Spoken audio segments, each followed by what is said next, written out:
नमस्कार, तुम्हा सर्वांचं पुनश्च एकदा आपल्या स्टडी पॉइंट या यूट्यूब चॅनलमध्ये स्वागत आहे।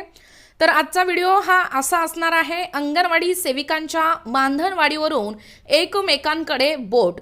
खरं तर 4 डिसेंबरपासून या बेमुदत राजव्यापी संपामध्ये तमाम महाराष्ट्रातील अंगणवाडी कर्मचारी या सहभागी झालेले आहेत। आपलं जो काही मानधन आहे तो वाढ करून मिळण्याबाबत हा एका दृष्टीने संप आहे। एकूणच याच विषयाला अनुसरून आजच्या या पेपरमध्ये जी आलेली अपडेट आहे ती म्हणजे अंगणवाडी सेविकांच्या मानधनवाढीवरून एकमेकांकडे बोट ही या ठिकाणी अपडेट आलेली आहे।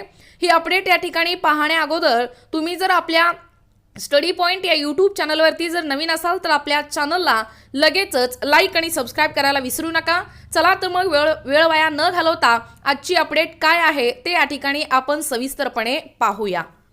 पहा, या ठिकाणी तुम्ही पाहू शकता वर्तमानपत्रातील म्हणजेच लोकमत पेपरमधील ही अपडेट आहे। तारीख देखील या ठिकाणी आहे डिसेंबर 21, 2023 म्हणजे आजचीच अपडेट आहे। पहा काय आहे अपडेट। अंगणवाडी सेविकांच्या मानधनवाढीवरून एकमेकांकडे बोट। पहा, कमलेश वानखडे, लोकमत न्यूज नेटवर्क, नागपूर। पहा, 15 डिसेंबरला जो महामोर्चा झालेला आहे हिवाळी अधिवेशनाचा तो नागपूर याच ठिकाणी झालेला आहे। पहा सविस्तर अपडेट। नागपूर अंगणवाडी सेविका मदतनीस यांच्या मानधनात केलेली वाढ ही तुटपुंजी असल्याच्या मुद्द्यावरून ग्रामविकास व पंचायत राज्यमंत्री गिरीश महाजन आणि आमदार यशोमती ठाकूर यांच्यात खंडाजगी झाले। बघा, या अंगणवाडी सेविका आणि मदतनीस यांचा जो मानधनवाढीचा प्रश्न होता तो मानधनवाढ या ठिकाणी तुटपुंजी असल्याचा मुद्द्यावरून ग्रामविकास आणि पंचायत राज्यमंत्री गिरीश महाजन आणि यशोमती ठाकूर यांच्यामध्ये हा खंडाजगी निर्माण झालेला आहे। पहा, संजय सावकारे यांनी रावेर तालुक्यातील जिल्हा परिषद शाळावरील सोलर सिस्टीमचा प्रश्न उपस्थित केला। यावरील चर्चा सुरू असतानाच आमदार यशोमती ठाकूर यांनी अंगणवाडी सेविकांना 15,000 तर मदतनीस यांना 10,000 मानधन देण्याची मागणी केली। बघा, या ठिकाणी आपल्या जिल्हा परिषद शाळावरील सोलर सिस्टीमचा प्रश्न यावेळी संजय सावकारे यांनी रावेर तालुक्यातील या शाळेचा या ठिकाणी हे प्रश्न उपस्थित केले होते। अगदी जेव्हा त्यांनी उपस्थित हे प्रश्न केले तेव्हाच या ठिकाणी यशोमती ठाकूर यांनी देखील अंगणवाडी सेविकांना 15,000 तर मदतनीस यांना 10,000 मानधन देण्याची मागणी केली। यावर ग्रामविकास मंत्री महाजन साहेब यांनी आपण 3 महिन्यापूर्वीच यांच्या मानधनात 25% वाढ केल्याचे सांगितले आहे। खरं तर महागाईच्या काळामध्ये अंगणवाडी कर्मचारी या महागाईच्या काळाला कशा पद्धतीने सामोरे जात आहेत हे कदापि या ठिकाणी या ग्रामविकास मंत्री महाजन साहेबांना या ठिकाणी कळून चुकलेलं आहे असं मला या ठिकाणी वाटतं। पहा पुढे, त्यावर ठाकूर यांनी पुन्हा वाढ करण्याचा आग्रह धरला। बघा, त्यांनी जरी सांगितले, ग्रामविकास मंत्री महाजन साहेब यांनी सांगितले की 3 महिन्यापूर्वीच यांच्या मानधनामध्ये 25% वाढ केले, तरी ठाकूर यांनी पुन्हा वाढ करण्याचा आग्रह धरला। पहा, यामुळे गिरीश महाजन संतापले व आपण मंत्री असताना 2.5 वर्षात वाढ का केली नाही। बघा, त्यांना आपल्या गिरीश महाजन साहेबांनी देखील यांना असंच प्रश्न विचारले की तुम्ही मंत्री पदावर असताना या 2.5 वर्षामध्ये का वाढ केला नाही, असाही थेट सवाल ठाकूर यांना केला आहे। पहा पुढे, हा माझा विषय नसतानाही आपण प्रश्न उपस्थित करीत आहात। पहा, आपण स्वतः मंत्री राहिल्या आहात असे चिमटे घेत महाजन यांनी ठाकूर यांना लक्ष केले। महाजन यांची या ठिकाणी बोचऱ्या प्रश्नामुळे ठाकूर दुखावल्या व त्यांनीही आक्रमक भूमिका घेतली। त्या म्हणाल्या, आमची 2.5 वर्ष कोविडमध्ये गेली, आपण प्रस्तावही सादर केला होता असे सांगत महिलांना सन्मान देण्याची यांची संस्कृती नाही असा हल्ला त्यांनी चढवला।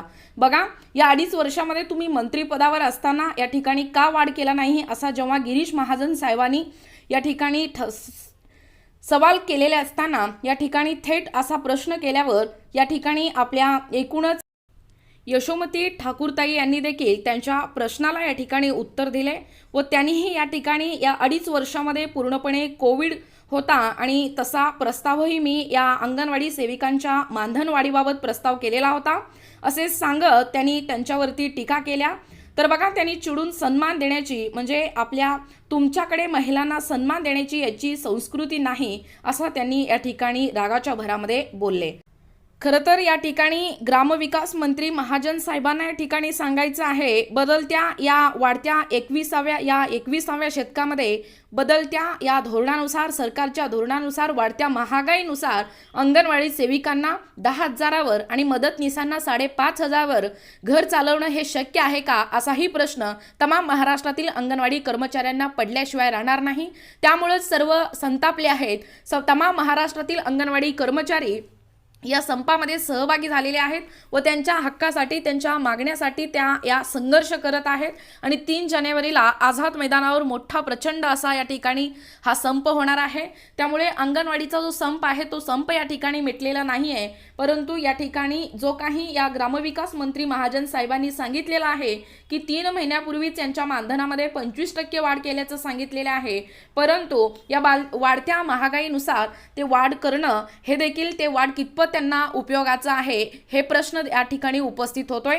त्यामुळे लवकरात लवकर शासनाने, प्रशासनाने या अंगणवाडी सेविकांच्या मानधनवाढीवर एखादं बैठक बनवून या ठिकाणी सविस्तर अशी चर्चा करून योग्य ते निर्णय या ठिकाणी लवकरात लवकर घ्यावे व त्याचा या तमाम महाराष्ट्रातील अंगणवाडी कर्मचारी संपावर असल्यामुळे, या बेमुदत राज्यव्यापी संपामुळे अनेक घटकावरती परिणाम होत असल्याचे आपल्याला दिसून येतात। जसे की 3 ते 6 वर्ष वयोगटातील बालके, स्तनदा, गरोदर माता, लसीकरण हे तुम्हाला माहीतच आहे, वारंवार याच्यावरती परिणाम होत असल्याचे आपल्याला दिसून येतो आहे। त्यामुळे कुपोषण वाढण्याची भीती देखील आता सरकारला या ठिकाणी वाटतो आहे। त्यामुळे लवकरात लवकर अंगणवाडी कर्मचाऱ्यांच्या मानधनवाढीचा जो प्रश्न आहे तो प्रश्न या ठिकाणी मिटावा व त्यांच्या ज्या काही मागण्या आहेत त्या मागण्या या ठिकाणी मान्य करून घ्यावे, एवढंच या ठिकाणी सांगू इच्छिते।